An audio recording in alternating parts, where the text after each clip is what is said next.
President Donald Trump enacted a series of executive orders. These directives were explicitly aimed at bolstering the United States coal industry, detailing measures intended to safeguard existing coal-fired power generation facilities and accelerate the process for leasing federal lands for coal extraction. Accompanying this policy action were public statements designed to advocate for coal's benefits. These statements presented specific characterizations of coal's attributes and its role in the energy landscape, both domestically and internationally.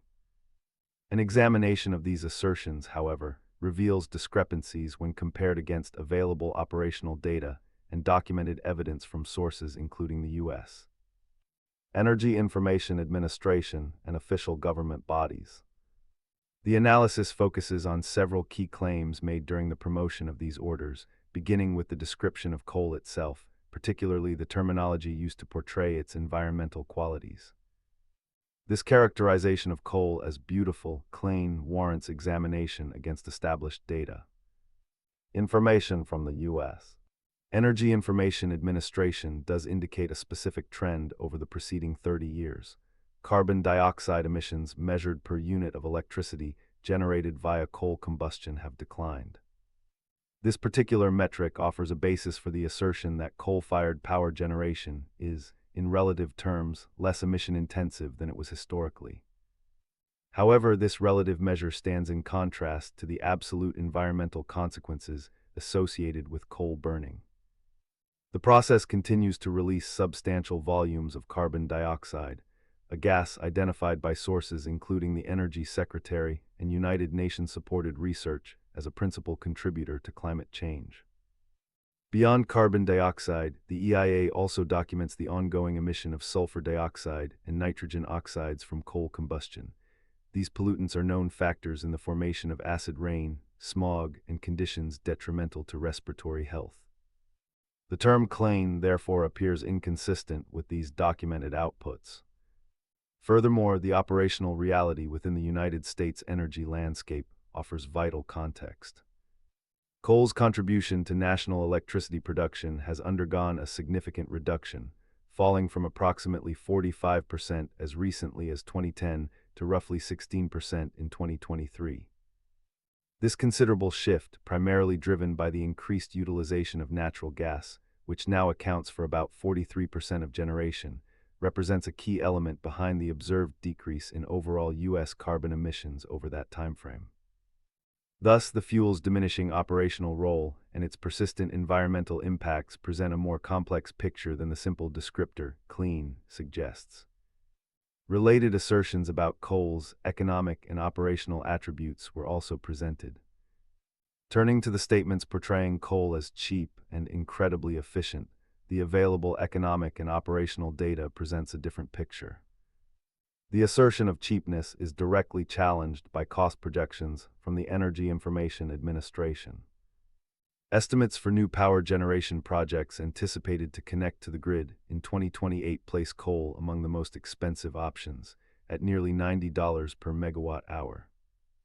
This contrasts sharply with standalone solar, estimated at approximately $23 per megawatt hour, inclusive of subsidies, and new natural gas plants at roughly $43 per megawatt hour.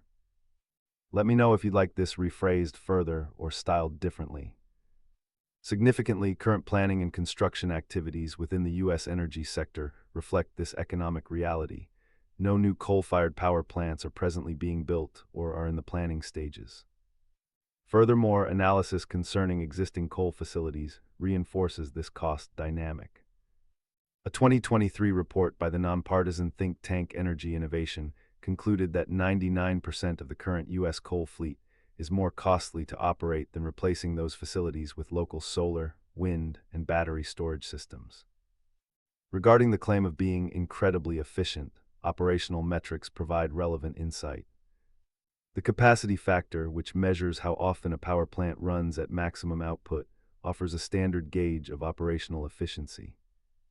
According to EIA data for 2023, U.S. coal plants operated at an average capacity factor of about 42.4%.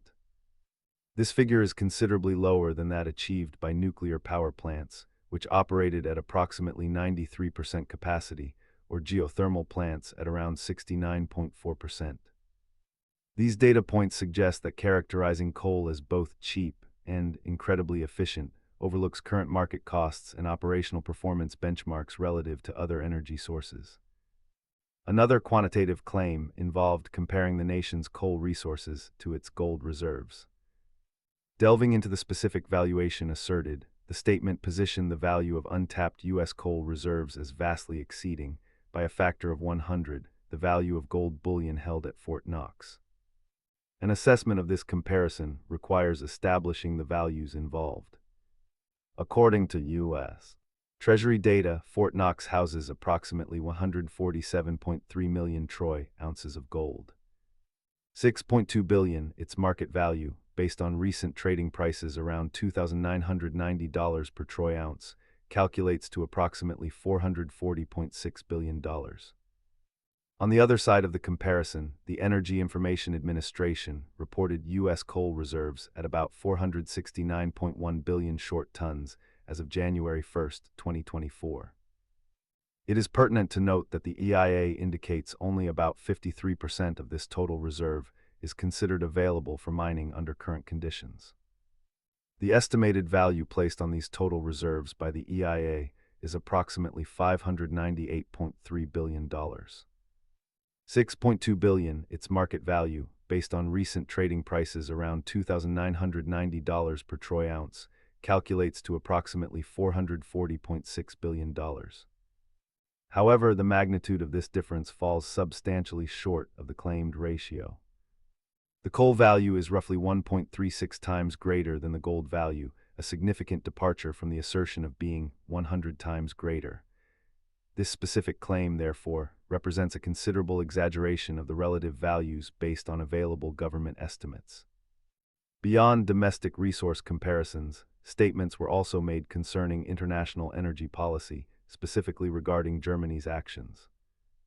Statements made also addressed international energy developments, specifically positing that Germany is engaged in a broad expansion of coal power, opening up coal plants all over.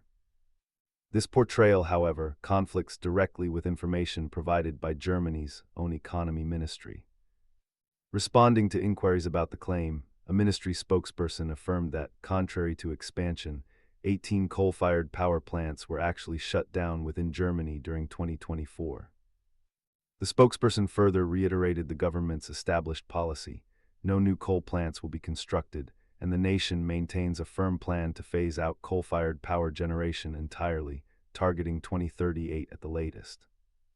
It is accurate that Germany did temporarily bring some previously idled coal plants back online from reserve status during 2022 and 2023. This operational adjustment, however, was not indicative of a policy reversal, but rather a specific, time-limited response to acute natural gas shortages precipitated by Russia's invasion of Ukraine and the subsequent disruption of energy supplies. These reactivated reserve facilities, representing up to 6 gigawatts of capacity, were part of a contingency plan. According to the Berlin-based climate policy think tank Agora Energiewende, these plants were subsequently taken offline again by the end of March 2024, concluding the temporary measure.